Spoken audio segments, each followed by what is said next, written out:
Esta vida vale la pena vivirla por la gracia de Dios. Sin la gracia de Dios carece de sentido.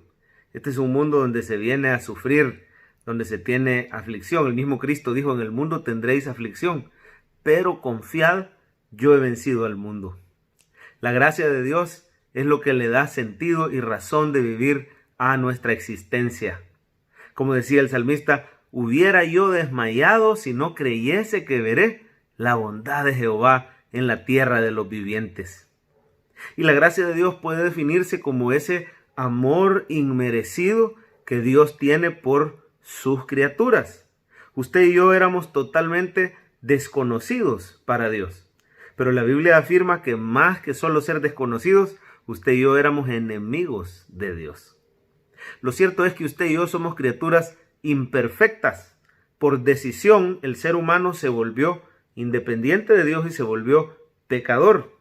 Y usted y yo teníamos una distancia y una enemistad con Dios. Aunque no lo supiéramos, así nacimos, es nuestra naturaleza. Por eso vemos la situación actual hoy en día, la maldad humana, las guerras, las muertes, la enfermedad, todo es producto de la condición caída.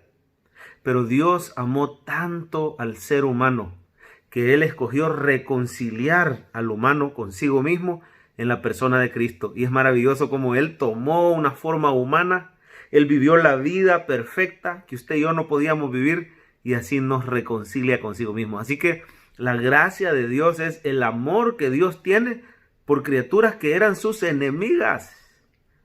Y usted y yo hemos recibido esa bendita gracia de Dios a través de la obra de Jesucristo. En la Biblia hay una historia preciosa en el capítulo 9 de segundo libro de Samuel. Segundo de Samuel 9. Es la historia de David con Mefiboset. Resulta que David ya había sido coronado como rey de Israel. Él había logrado consolidar su trono sobre todo el reino. Y además, él derrotó a todos sus enemigos en derredor. A los moabitas, a los filisteos, a los edomitas. Todo el mundo tenía paz con el rey David.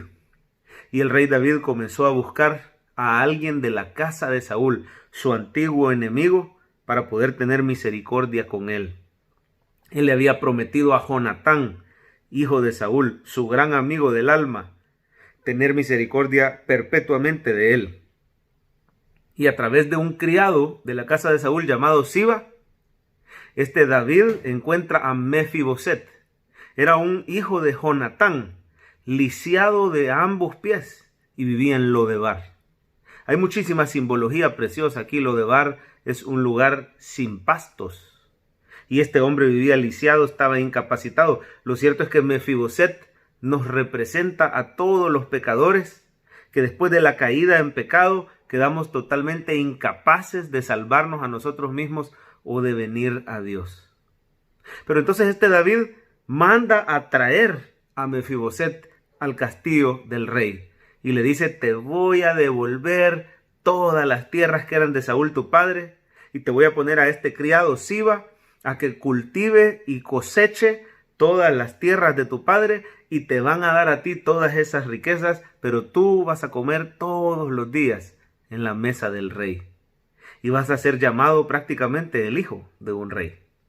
Y Mefiboset vivió todos sus días en la casa del rey muy agradecido por cómo David había tenido misericordia inmerecida para con alguien que había sido su enemigo.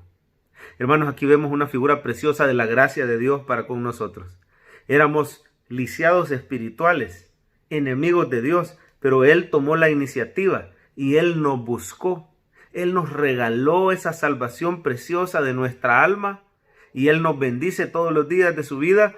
Nosotros podemos estar sentados a la mesa con el rey y ser llamados hijos de un rey. Dice el salmista: ciertamente el bien y la misericordia me seguirán todos los días de mi vida, y en la casa de Jehová moraré por largos días. Que siendo enemigos fuimos reconciliados y hoy gozamos de la presencia constante de Dios y de su alimento, es solo por la gracia de Dios. Entrégale tu vida a Jesucristo. Esta vida vale la pena por la gracia de Dios.